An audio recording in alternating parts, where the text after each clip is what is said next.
देख रहे हैं सच्चा भारत लाइव न्यूज, हर कदम सच के साथ।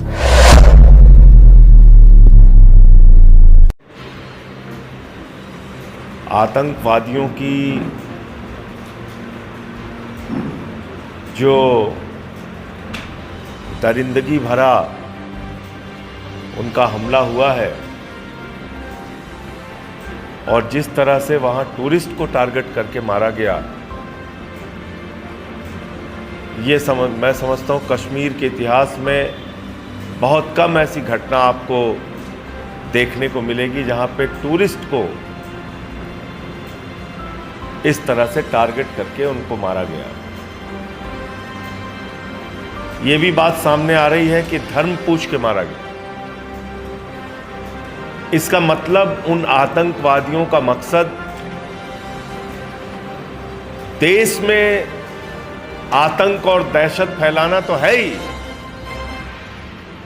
लेकिन वो लोग कश्मीरियों के भी खिलाफ हैं, क्योंकि जब टूरिस्ट टारगेट होंगे तो कश्मीरियों का रोजगार छिनेगा। जब धर्म पूछ के मारने की घटना होगी तो दो धर्मों के बीच में नफरत फैलाने का काम होगा। अभी तक जो जानकारी मिल रही है कि पड़ोसी देश पाकिस्तान के द्वारा प्रायोजित ये आतंकवाद की घटना है। मैं भारत सरकार से मांग करता हूं कि आतंकवादियों को उनकी ही भाषा में जवाब दीजिए। जिस तरह से उन्होंने हमारे निहत्थे निर्दोष लोगों को मारा है, उनको उन्हीं की भाषा में जवाब देना चाहिए। कल से मैं देख रहा हूं कि वहां पर स्थानीय लोगों का भी विरोध शुरू हो गया है। कश्मीर के लोग भी शांति चाहते हैं, इस तरह की घटना नहीं चाहते। एक हुसैन नाम के शख्स ने अपनी ओर से कोशिश भी किया कि हमारे मेहमान हैं, इनको मत मारो, और वो भी इस घटना में मारा गया। बहरहाल सबसे बड़ा सवाल ये उठता है कि इतनी बड़ी आतंकवादी घटना हो गई तो हमारी खुफिया एजेंसीज क्या कर रही थी? ये सीधे तौर पे खुफिया तंत्र के फेल्योर का एक बड़ा मामला है।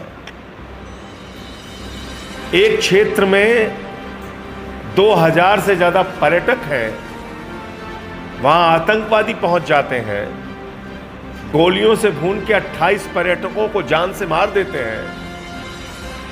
उनके जवाब में कार्रवाई करने के लिए सेना की तैनाती थी या नहीं थी, पुलिस की तैनाती थी या नहीं थी, खुफिया विभाग के द्वारा जानकारी दी गई थी कि या नहीं दी गई थी? ये कई सारे प्रश्न हैं जिसका जवाब केंद्र सरकार को और वहाँ के एलजी महोदय को, क्योंकि पुलिस उनके अधीन आती है, अभी भी वो यूटी है, तो उनको इसके बारे में जानकारी देनी चाहिए। प्रधानमंत्री जी भी अपना दौरा छोड़ के बीच में आ गए हैं, गृह मंत्री जी भी वहाँ पहुँच गए हैं। मैं केंद्र सरकार से मांग करता हूँ कि आप सभी दलों को विश्वास में लीजिए और एक विपक्षी दलों की बैठक बुला के इस पे आप क्या कार्रवाई कर रहे हैं या पूरी घटना क्या हुई है, कैसे हुई है, कहाँ फेलियर हुआ है, उसकी जानकारी देश के विपक्षी दलों को और उनके नेताओं को भी सरकार दे। और जो भी आप कार्रवाई करना चाहते हैं, इनको मुंहतोड़ जवाब देने के लिए, उसमें हम सब लोग आपके साथ हैं। लेकिन प्रश्न उठता है, जब हम लोगों ने बार बार कहा, चिल्ला चिल्ला कर कहा कि पैसे को प्राथमिकता मत दीजिए, भारत की सेना इस राष्ट्र का गौरव है, सेना की भर्ती में कोई हिला हवाली मत कीजिए। हमने बार बार इस बात को कहा कि सेना की संख्या कम मत कीजिए। कोई नेता जाके वहां पे बंदूक लेके भारत की सीमाओं की सुरक्षा नहीं करता, हमारे जवान करते हैं, वो लड़ते हैं वहां पे रहकर। लेकिन आपने 1,80,000 सैनिक भारत की सेना से कम कर दिए। 3 साल कोरोना में आप भर्ती नहीं कर पाए, कोई बात नहीं, उसके बाद आप भर्ती कर लेते। लेकिन एक तरफ आपने 1,80,000 सेना के जवानों की संख्या कम कर दी, दूसरी तरफ आप 4 साल के अग्निवीर की योजना लेके आ गए। अग्निवीर की योजना का विरोध पूरे देश के नौजवानों ने किया, हरियाणा हो, उत्तर प्रदेश हो, राजस्थान हो, बिहार हो, झारखंड हो, सब ने किया कि भाई जवानों के जिंदगी के साथ खिलवाड़ मत कीजिए, और ये 4 साल की नौकरी के बजाय जैसे उनकी भर्ती होती थी उस तरह से उनकी भर्ती की जाए। लेकिन आप नहीं माने, हमने बार बार आपसे कहा। तो लोग अपनी जरूरतों को कम करके भी प्रधानमंत्री का खजाना भरने को तैयार है, और भर ही रही है इस देश की जनता टैक्स के नाम पे खजाना। कम से कम सेना को कमजोर मत कीजिए, सेना की संख्या कम मत कीजिए, कम से कम ये अग्निवीर की भर्ती को खत्म करके जैसे सैनिक पहले भर्ती होते थे उस तरह की भर्ती कीजिए। तो ये विषय भी मैं चाहता हूं कि अब इतनी बड़ी घटना हुई है तो सरकार को इसकी ओर पुनर्विचार करना चाहिए। और कितनी घटनाएं हुई कश्मीर में वो मैं एक एक करके आपके सामने बताना चाहूंगा। 2016 में उरी में घटना हुई जिसमें हमारे सेना के 19 जवान मारे गए। 2016 में नागरोटा में घटना हुई और उसमें हमारे सेना के 7 जवान मारे गए। 16 में ही पैम्पोर में आतंकवादी घटना हुई, 8 सीआरपीएफ के जवान मारे गए।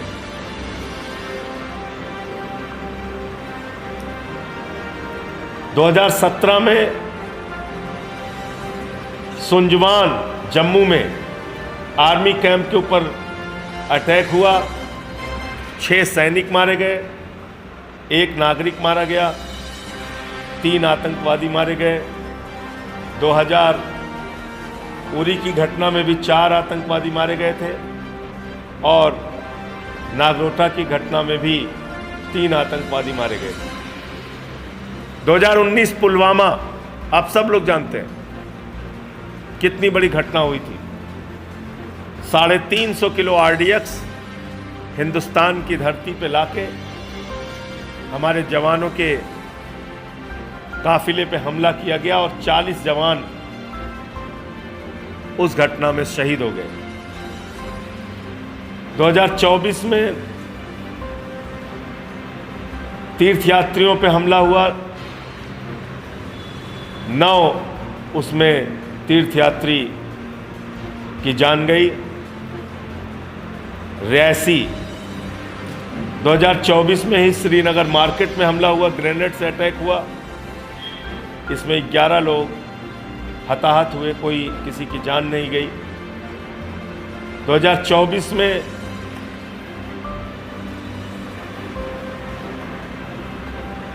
रामबन में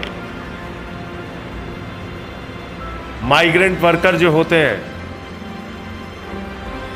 उनको 7 लोगों को मार दिया गया। 2024 में ही जम्मू के अंदर हमला हुआ, उसमें 9 लोगों की जान गई।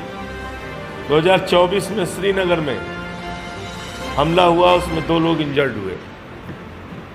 तो एक तरफ केंद्र सरकार बार बार ये दावा करती है कि सब कुछ शांत हो गया है, सब कुछ ठीक हो गया है, लेकिन मैंने सिलसिलेवार एक एक साल की घटनाओं का जिक्र किया कि कैसे कैसे कब कब हमले हुए हैं। इससे भी ज्यादा दुख की बात यह है कि पूरा देश इस घटना की निंदा, आलोचना, भर्त्सना करने में, गुस्से में, नाराजगी में, दुख में डूबा हुआ है। देश के लोग मांग कर रहे हैं कि जल्द से जल्द उन आतंकवादियों पे कार्रवाई होनी चाहिए, और बीजेपी वाले क्या कर रहे हैं? कार्टून बना रहे हैं। एक महिला, एक बेबस महिला जो अपने पति की लाश के पास बैठी हुई है, उसका कार्टून बना रहे हैं और उसमें लिख रहे हैं धर्म पूछा जाति नहीं। यह आपकी मानसिकता है?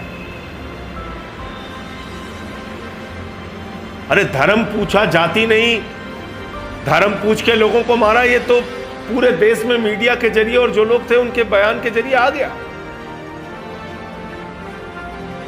और इसके समर्थन में एक भी व्यक्ति नहीं।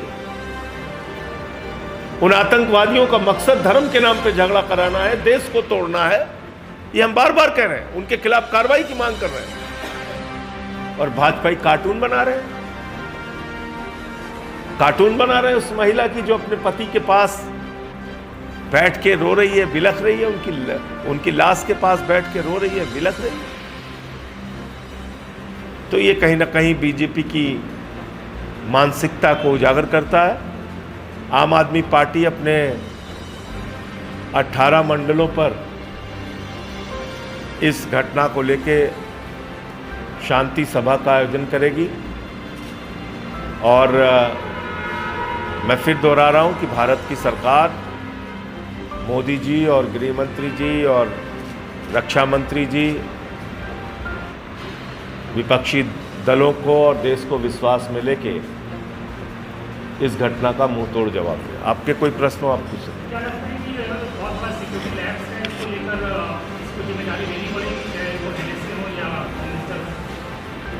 देखिए, खुफिया तंत्र की तो सीधे तौर पे जिम्मेदारी समझ में आ रही है कि भाई 2000 पर्यटक जिस स्थान पे हैं और इतनी बड़ी घटना हो जाए पहलगाम में, कोई खुफिया एजेंसीज को जानकारी नहीं, आतंकवादी घुस गए हमारे देश में। इसमें पाकिस्तान का नाम आ रहा है। पाकिस्तान प्रायोजित आतंकवाद का दंश भारत वर्षों से झेलता आ रहा है।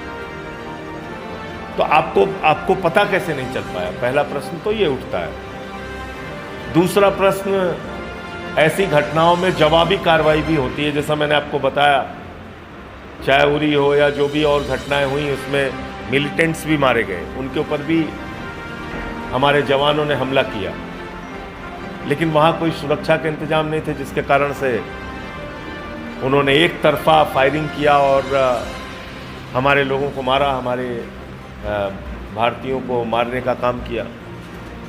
तो सिक्योरिटी लैप्स तो है, इसमें कहीं कोई संदेह नहीं।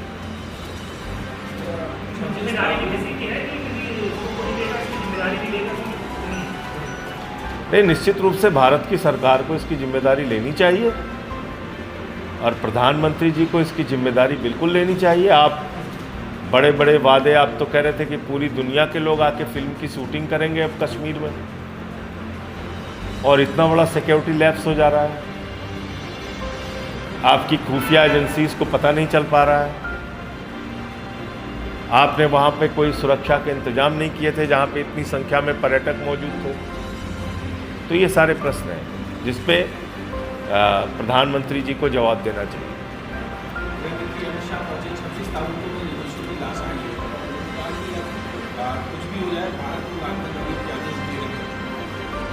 नहीं, झुकना भी नहीं चाहिए। झुकने का तो खैर कोई सवाल ही नहीं है। मैं तो गृह मंत्री जी से ये कह रहा हूँ और प्रधानमंत्री जी से कि जितनी बड़ी घटना उन्होंने अंजाम दिया है, उससे ज़्यादा जवाब हमारी तरफ से उनको दिया जाना चाहिए। सूद ब्याज समेत उनको जवाब देना चाहिए।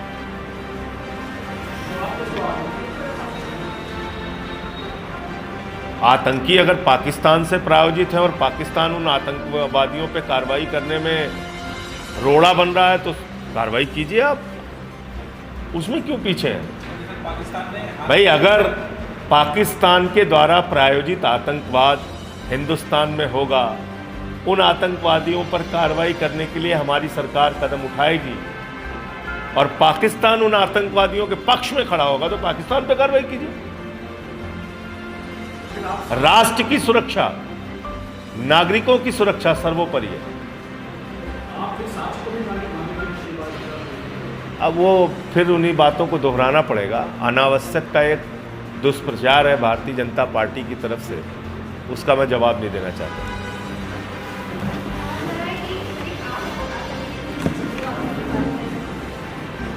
अब आने दीजिए, ऑफिशियली क्या सरकार की ओर से जवाब आता है उसके बाद अपनी बात करें।